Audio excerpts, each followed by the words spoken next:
Good morning students. आज हम class 11 का स्टेटिस्टिक्स फॉर इकोनॉमिक्स का लेसन 4 ऑर्गेनाइजेशन ऑफ डाटा की आगे की स्टडी करेंगे। स्टूडेंट्स, इस चैप्टर में हम पहले स्टडी कर चुके हैं। ऑर्गेनाइजेशन ऑफ डाटा क्या है, क्लासिफिकेशन ऑफ डाटा क्या है, रॉ डाटा क्या है। आज जो हम स्टडी करेंगे वो क्या है, conversion of raw data into statistical series, कि हम जो रॉ डाटा है, रफ डाटा है, उसको स्टैटिस्टिकल सीरीज में कैसे कन्वर्ट करते हैं। जैसा कि हम पहले पढ़ चुके हैं कि what is raw data. Raw data क्या है, वो डाटा जिस डाटा के बेस पे हम कोई मीनिंगफुल कंक्लूजन ड्रॉ नहीं कर सकते, और जो डाटा हमारे पास रफ फॉर्म में होता है, जिसे हमें क्रूड डाटा भी कहते हैं। ठीक है, अब इसके बाद हमें पता होना चाहिए स्टैटिस्टिकल सीरीज क्या है। स्टैटिस्टिकल सीरीज होती है वो सीरीज जिस सीरीज में हम स्टैट्स से रिलेटेड डाटा को शो करते हैं। ठीक है, अब हमने बोला कि टाइप्स ऑफ स्टैटिस्टिकल सीरीज। अभी इसमें हमें रीड करना है कि कन्वर्जन कैसे हम कन्वर्ट करेंगे रॉ डाटा को स्टैटिस्टिकल सीरीज में। इसके लिए हमें रॉ डाटा का पता है कि रॉ डाटा क्या है, स्टैटिस्टिकल सीरीज क्या है। अब हमें पता होना चाहिए कि टाइप्स ऑफ स्टैटिस्टिकल सीरीज क्या है। अब हम देखते हैं कि स्टैटिस्टिकल सीरीज जो बेसिकली है दो तरह की है, individual frequency series. Individual series वो सीरीज होंगी जिसमें जो भी डाटा हम स्टडी कर रहे हैं वो डाटा सिंगली लिस्टेड होगा, मतलब एक बार ही उससे लिस्ट, जैसे वो सिंपल हम नंबर लगाते हैं ना, सिंगली लिस्टेड है, उसको ना तो उसके आगे कुछ है, ना उसके आगे कोई फ्रीक्वेंसी दी गई है, ना कुछ और जो फ्रीक्वेंसी सीरीज है उसमें क्या है, जो डाटा आपको दिया गया है उसके आगे उसकी फ्रीक्वेंसी बताई गई है कि वो आइटम कितनी बार शो हो रही है। ठीक है, फ्रीक्वेंसी सीरीज को आगे हमने टू पार्ट्स में डिवाइड किया, discrete series and frequency distribution. तो जो आज हम स्टडी कर रहे हैं वो क्या है, इंडिविजुअल सीरीज। इंडिविजुअल सीरीज कौन सी सीरीज है, इंडिविजुअल सीरीज आर दो series in which the items are listed singly, मतलब वो सीरीज जिसमें जो भी आइटम्स ली गई हैं वो सिंगल टाइम ही आती है, मतलब वो रिपीट सिंगली लिस्टेड है, उसके आगे पीछे कहीं कुछ नहीं लिखा जाता। ठीक है, सिंगली लिस्टेड है। अब हमने कहा ये जो डाटा है, देखो इसको मैं आपको एक एग्जांपल से समझाती हूँ। जो इंडिविजुअल सीरीज है इसमें जो भी आइटम्स आती है वो सिंगली लिस्टेड है। मान लो मैं कहती हूँ क्लास 11 में टोटल मेरे पास 20 स्टूडेंट्स है इकोनॉमिक्स में, और 20 स्टूडेंट्स के मार्क्स, जो टेस्ट लिया मैंने 30 मार्क्स का, उसमें उनके कितने कितने मार्क्स आए ये चीज देखते हैं। ठीक है, 30 मार्क्स का टेस्ट लिया मैंने 20 स्टूडेंट्स का।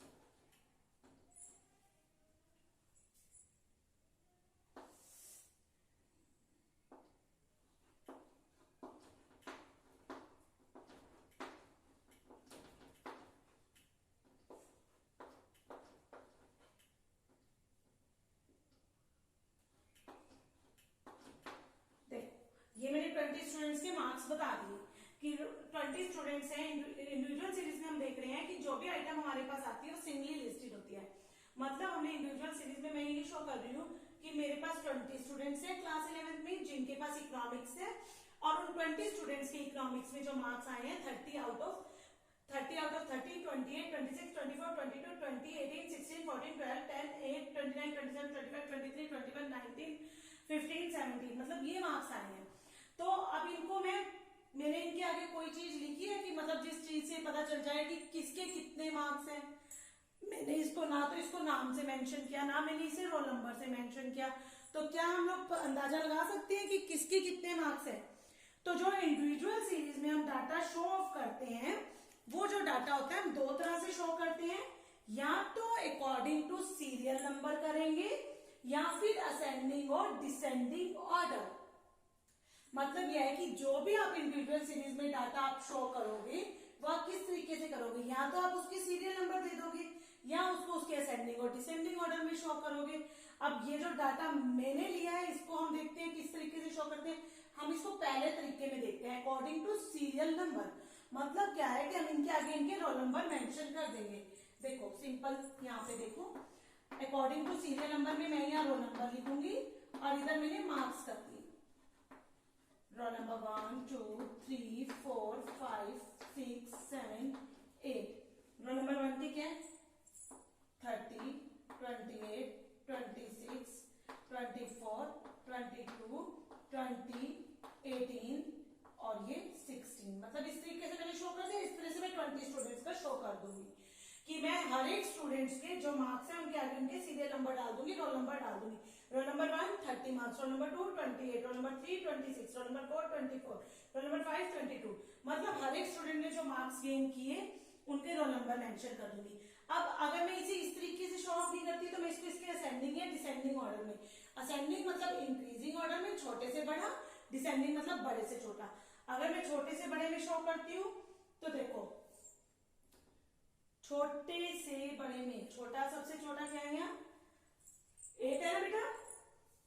असेंडिंग और डिसेंडिंग ऑर्डर वाले में देखो उसमें क्या होगा, असेंडिंग और डिसेंडिंग ऑर्डर वाले में मैं सबसे छोटे से बड़ा शो करती जाऊंगी। उसमें असेंडिंग डिसेंडिंग ऑर्डर में आप छोटा देखिए क्या है 8 के बाद 9 नहीं है हमारे पास, 10 है, 12 है, 14 है, 14 के बाद 15 है, 16 है, 17 है, 17 के बाद हमारा 18 भी है, 19 है, 20 है, 21, 22, 23। मतलब इस तरीके से असेंडिंग और डिसेंडिंग ऑर्डर में एक ये तरीका हो गया। मतलब हमने डिसेंडिंग क्या होता है बड़े से छोटा, तो ये मैंने कौन सा ऑर्डर लिया छोटे से बड़ा असेंडिंग। असेंडिंग में छोटे से बड़े पे जाते हैं ना, इंक्रीजिंग ऑर्डर होता है असेंडिंग, और डिसेंडिंग होता है डिक्रीजिंग ऑर्डर, बड़े से छोटा। ये मेरा असेंडिंग ऑर्डर में मैंने शो कर दिया। इसी तरीके से अगर मैं इसे डिसेंडिंग में शो करती तो मैं उल्टा शो कर देती 30, 29, 28, 27, 26, 25। मतलब इस तरीके से शो हो जाता। तो जो इंडिविजुअल सीरीज है इसमें जो भी आइटम्स हमें दी होती है वो सिंगली लिस्टेड होती है। मतलब उन्हें उनके आगे ना तो उनको स्टार्टिंग में जब वो हमें आइटम्स दी जाती हैं वो सिंगली लिस्टेड होती है, उनकी कोई फ्रीक्वेंसी हमें नहीं बताई जाती। ठीक है। और जो ये आइटम्स होती है इनको हम किस तरीके से प्रेजेंट करते हैं, या तो हम अकॉर्डिंग टू सीरियल नंबर कि उसको सीरियल नंबर दे देंगे 1 2 3 4, या फिर उसको उसकी असेंडिंग या डिसेंडिंग ऑर्डर में, इंक्रीजिंग या डिक्रीजिंग ऑर्डर में लिखकर शो ऑफ करेंगे। तो स्टूडेंट्स आपको यहाँ तक क्लियर है। अब हम इसके बाद स्टडी करते हैं कि जो सेकंड हमारा है फ्रीक्वेंसी सीरीज का।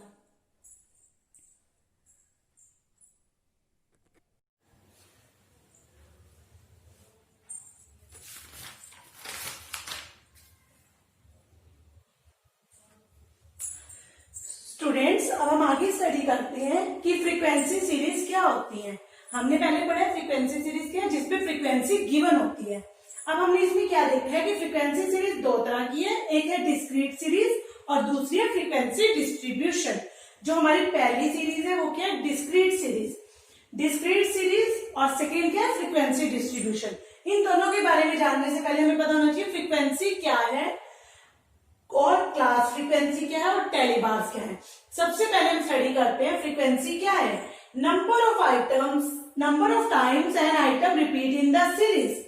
एक सीरीज में कोई भी आइटम कितनी बार रिपीट हुई है, कितनी बार लिखी गई है, उसको हम उसकी फ्रीक्वेंसी कहते हैं।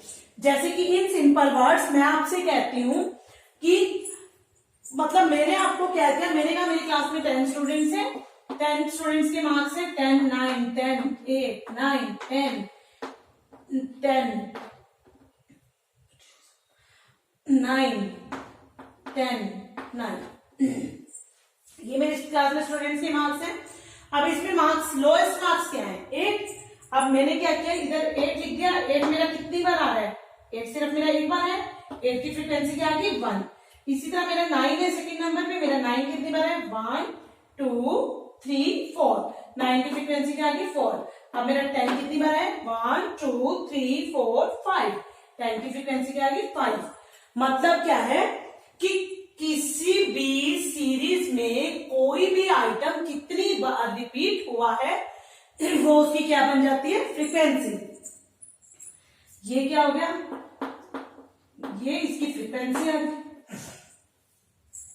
ठीक है। अब हम नेक्स्ट लेते हैं हमारा क्लास फ्रीक्वेंसी। क्लास फ्रीक्वेंसी क्या होती है, जैसे ही हमने सिंपल फॉर्म में फ्रीक्वेंसी दी है उसी तरह क्लास फ्रीक्वेंसी होती है। Number of times an item repeat itself corresponding to a range of value. मतलब क्या है कि जो हमने इसमें फ्रीक्वेंसी लेनी है वो क्या 10 to 15 में, एक सेकेंड, 10 to 15, 15 to 20, 20 to 25। जैसे मैं आपको सिंपल वर्ड्स में कहती हूँ कि मेरी क्लास में जो स्टूडेंट्स हैं 10 to 15 मार्क्स गेन किए हैं मेरी क्लास में 4 स्टूडेंट ने, तो 4 उसकी क्या बन गई फ्रीक्वेंसी। 15 to 20 मार्क्स मेरी क्लास में गेन किए 5 स्टूडेंट ने, उसकी क्या फ्रीक्वेंसी बन गई 5। 20 to 25 मार्क्स मेरी क्लास में गेन किए 6 स्टूडेंट ने, तो 20 to 25 की फ्रीक्वेंसी क्या बन गई 6।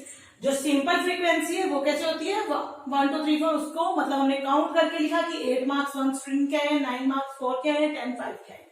और क्लास फ्रीक्वेंसी की जो क्लास इंटरवल की फॉर्म में दी होती है, जैसे 10 to 15 मार्क्स कितने स्टूडेंट ने गेन किए 4 ने, 10 से 15 के बीच में जो मार्क्स आए हैं 4 बच्चों के आए हैं, 15 से 20 के बीच में जो मार्क्स आए 5 बच्चों के आए हैं, और 20 से 25 के बीच में जो मार्क्स आए वो 6 बच्चों के आए। मतलब number of time an item repeats itself corresponding to a range of value। Third, tally bars। tally bars क्या होती है, every time an item repeat a tally bar is marked against that item। जितनी बार वो item repeat हुई है उसके लिए हम टैली बार्स को से शो करते हैं। आप देखो ये हमें एक्सरे रखी है, ये हमें फ्रीक्वेंसी दे दी, अब मैंने इसके आगे टैली बार्स लगाने हैं। 8 की फ्रीक्वेंसी क्या थी 1, टैली बार क्या लगेगा 1। 9 की फ्रीक्वेंसी 4, टैली बार क्या लगेगी 4 लाइन। 10 की फ्रीक्वेंसी 5 के लिए हम कैसे टैली बार्स लगाते हैं, ऐसे। आपने सिंपल टैली बार्स तो लगाने आते हैं ना हमें, कि 1 के लिए 1 लाइन, 2 के लिए 2 लाइन, 3 के लिए 3 लाइन, 4 के लिए 4 लाइन, और 5 के लिए 4 लाइन और कट। यही अगर मैं 6 के लिए यूज करना हो तो 4 लाइन और एक ये आते हैं ना हमें टैली बार्स लगाने। तो स्टूडेंट्स अब हम इसके बाद स्टडी करते हैं व्हाट इज डिस्क्रीट सीरीज। हमारी डिस्क्रीट सीरीज क्या है, डिस्क्रीट सीरीज कौन सी सीरीज है, वो सीरीज, डिस्क्रीट सीरीज के लिए हमने एक और वर्ड यूज किया फ्रीक्वेंसी एरे। डिस्क्रीट सीरीज वो सीरीज है जिसमें डाटा जो है प्रेजेंट किया जाता है विदाउट क्लास इंटरवल। ठीक है, discrete series is that series in which data are presented in a way that exact measurement of item are clearly shown. मतलब इसमें डाटा इस तरीके से शो किया जाता है कि जो मेजरमेंट है वो हमें क्लियरली शो हो। अब इसमें मैं आपको 20 स्टूडेंट्स के मैंने मार्क्स बताए हैं, इन 20 स्टूडेंट्स के मार्क्स को हमने शो करना है। इनकी अब जैसे पहले मैंने आपको बोला था ये रफली दिए गए हमें सिंपल फॉर्म में दिए गया, इनको हमने अरेंज करना है। कैसे अरेंज करेंगे, फ्रीक्वेंसी से।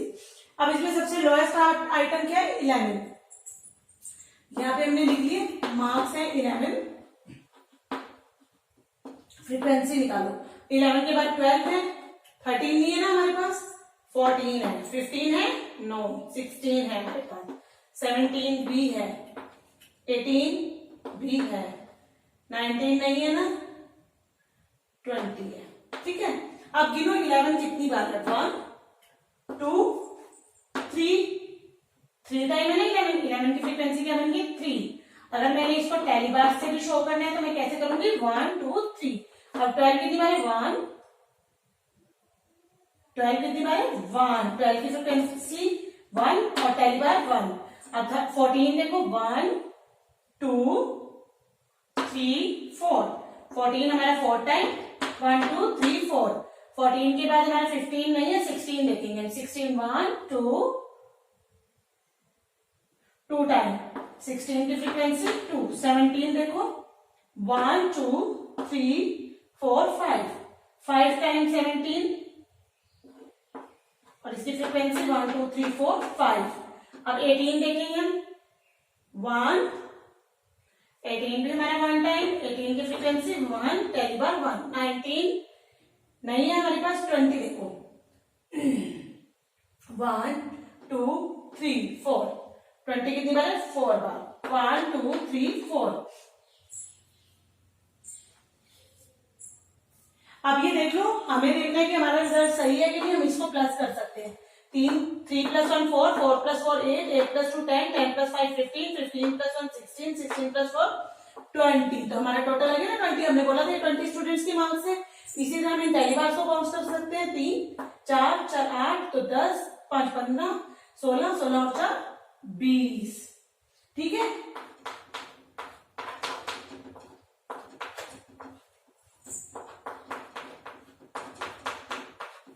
ठीक है, मतलब ये हमारी मेजरमेंट करने का तरीका है। तो स्टूडेंट्स, आज हमने स्टडी किया कि फ्रीक्वेंसी सीरीज में डिस्क्रीट सीरीज। अब जब हम अपनी नेक्स्ट वीडियो में पढ़ेंगे तो उसमें हम पढ़ेंगे कि फ्रीक्वेंसी डिस्ट्रीब्यूशन क्या है। ये जो डिस्क्रीट सीरीज है इसको हम फ्रीक्वेंसी एरे भी कहते हैं। आई होप आप सबको ये क्लियर हो गया होगा। तो जो हम कल स्टडी करेंगे वो क्या है, हमारा frequency distribution. Thank you and have a nice day.